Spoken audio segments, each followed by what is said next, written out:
मोदी जी बोले कि 2 करोड़ नौकरी देंगे, दिए। 15 लाख पूंजी दिए, पकौड़ा तले का ज्ञान दिए, रोजगार मिल गया। तल रहे हैं हम तो नहीं तल रहे, जो बच्चा ले बेरोजगार हूँ ना तले, पढ़ लिख के पकौड़ा तले। अब मोदी जी हम लोग अभी कह देंगे शाम है, कह देंगे मॉर्निंग हो गया तो मान लेंगे, तब हमको लगा कि नहीं, इतना भी भक्त नहीं होना चाहिए, इतना भी भक्त नहीं होना चाहिए। अब उन्होंने जैसे कहा था कि कोरोना में थाली पीटना है, वो भी पीट दिए। जैसे बोले, अरे जैसे बोले ताली मारो, ताली भी मार दिए। जैसे कहते थे उसे सुनते थे। अब गौर करोगे तो आपको धर्म के नाम पे लड़ाने का, उस्काने का बहुत सारा प्रयास किया जाएगा, आपको मेन मुद्दे से भटकाया जाएगा। मेरी जनता से अपील है कि आप मांगो उससे मेन मुद्दा, आप उससे सवाल करो मेन मुद्दा, उससे पूछो कि भाई आपने कहा था रोजगार के बारे में, मैं ये पूछ रहा हूँ। आपने बोला था महंगाई के बारे में, मैं यही पूछ रहा हूँ। आपने बोला था पेट्रोल डीजल के बारे में, मैं यही पूछ रहा हूँ। आपने बोला था डॉलर रुपया के बारे में, आपसे यही पूछ रहा हूँ। आपने बोला था 2022 में किसानों की दुगनी आय कर देंगे, उसके बारे में पूछो। अभी हम पटना जंक्शन पर हैं और पटना जंक्शन पर ये पता लगाने के लिए आए हैं कि 2024 का इलेक्शन नज़दीक है और ऐसे में आप देख रहे हैं कि 5 राज्यों में इलेक्शन चल रहा है। 2024 का भी इलेक्शन नज़दीक है और जनता की क्या राय है, जनता से हम ये पता करने के लिए आए हैं कि 2024 में आखिर कौन 24 के इलेक्शन को कैसे देखते हैं। देखिए 2024 के इलेक्शन को ये देखिए जनता क्लियर कर चुकी है कर्नाटक के चुनाव में ही कि राहुल गांधी पूर्ण बहुमत के साथ सरकार बनाएंगे 2024 में। 2024 जी। जहाँ तक देखिए आप बताइए, आपका बोले कि मोदी जी बोले थे कि भाई हमको 100 दिन का आप टाइम दीजिए। मोदी जी 100 दिन क्या 10 साल होने वाले हैं मोदी जी को, 10 साल ले लिए, बट वो देश हित के लिए कुछ भी नहीं किए। वो जो भी किए विदेश के लिए किए और उसका 2 पूंजीपति के लिए किए, बट आम जनता के लिए, हम लोग के लिए कुछ भी नहीं किए। वो लगातार मोदी जी पर आरोप लगातार आता है कि वो अंडानी आबादी के लिए सरकार। जी सर, ऑब्वियसली बात है सर। आप बताइए आज़ाद भारत में किसान का कर्ज माफ नहीं होता है, लेकिन दिन रात भर 2 पूंजीपति का कर्ज माफ हो जाता है। तो ये क्या हो रहा है? अत्याचार ही हो रहा है हमारे देश के साथ और हमारे गरीब जनता। क्या कहना चाहिएगा? पूंजीपति की सरकार है बीजेपी। हाँ, पूंजीपति की सरकार है। अभी पूंजीपति ना, हम तो गरीब जनता है सर। तो आप उनको कह रहे थे गलत बोल रहे, सही बोल रहे थे। सही बोल रहे थे। हाँ, सराहना कर रहे थे। हाँ। किसे देखना चाहते हैं? मोदी जी को लाएंगे जो बच्चल को चलो वो बेच दें।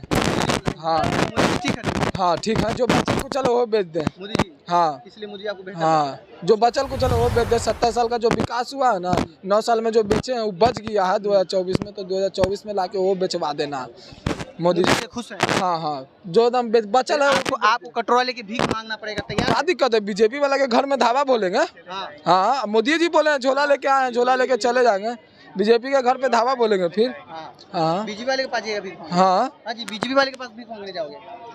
उनके पास क्या ला जाएंगे? किसके पास जाओगे भीख मांगने? भीख मांगने का ला जाएंगे। तो कह रहा है कि जो भी बचा हुआ है 9-10 साल में जो मोदी जी छोड़ दिए, फिर 24 में आएंगे, फिर वो ऐसा स्थिति लाएंगे और ये जो बचा हुआ है सबको बेचेंगे। बेच तो देंगे, इस बार उनका सरकार बनेगा तो बेच देंगे। 9 साल में देखे, आप लोग भीख मांगोगे? पहले सुनिए, 9 साल में देखे हमने कुछ नहीं किए। मोदी जी जो बोले वो जुमलाबाजी, सिर्फ और सिर्फ जुमलाबाजी।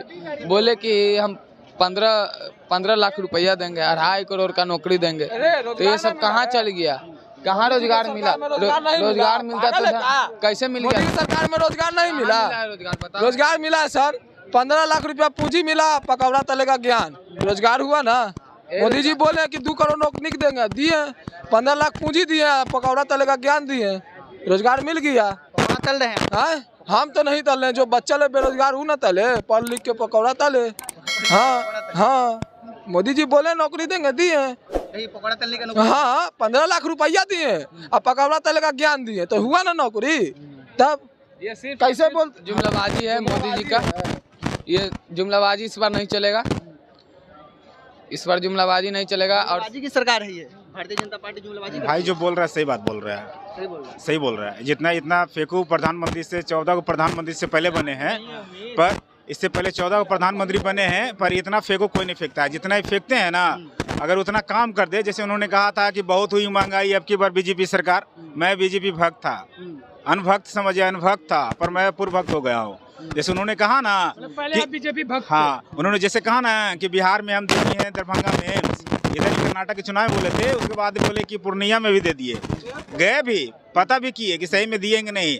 अब मोदी जी हम लोग अभी कह देंगे शाम है, कह देंगे मॉर्निंग हो गया तो मान लेंगे, तब हमको लगा कि नहीं, इतना भी भक्त नहीं होना चाहिए, इतना भी भक्त नहीं होना चाहिए। अब उन्होंने जैसे कहा था कि कोरोना में थाली पीटना है, वो भी पीट दिए। जैसे बोले, अरे जैसे बोले ताली मारो, ताली भी मार दिए, जैसे कहते थे उसे सुनते थे। पर अब ऐसा लगा कि जैसे कांग्रेस ने 65 साल राज किया तो 54 उतना राज किया, तो उन्होंने समझिए कि गैस सिलेंडर को 350 से 450 तक ही सीमित रखा। ये हमारे मोदी जी 9.5 साल के प्रधानमंत्री तब 1250 पहुंचा दिए।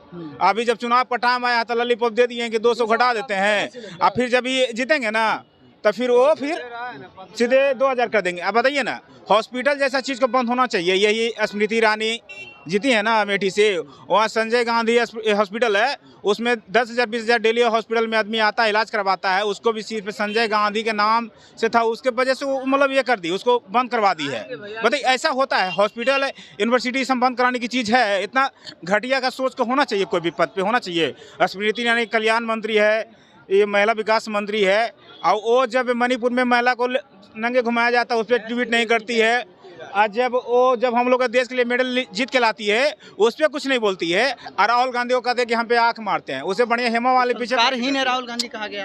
अब बताइए ना, उससे जैसा उसके घर में 3-4 प्रधानमंत्री रहे, उसको राहुल गांधी संस्कारहीन है? मेरी बात, उसकी बेटी बियर बार चलाती है, उसकी बेटी केरला में गोवा में बियर बार चलाती है, और उसमें क्या नहीं है, बीफ खाया जाता है, वहाँ पूरा बीफ खिलाया जाता है। और वो कहती है कि बीफ हिंदुस्तान में बंद होना चाहिए, वहाँ पूरे बीफ उसमें खिलाया जाता है, वो खुद उसकी बेटी खिलाती है, उस पर कुछ नहीं होता है। क्या लगता है बताइए 2024 को कैसे देखते हैं? देखिए, मैं जब कुछ इधर वीडियो मैंने लोगों ने देखा मेरा वीडियो, तो उन्होंने शिकायत किया कि आप नरेंद्र मोदी की बुराई करते हो, शिकायत करते हो, आप उनसे नफरत करते हो। मैंने बोला कि भाई मैं ऐसा कुछ तो नहीं करता हूँ, मैं तो मोदी जी जो कहते बस यही सवाल करता हूँ। मोदी भक्त हैं?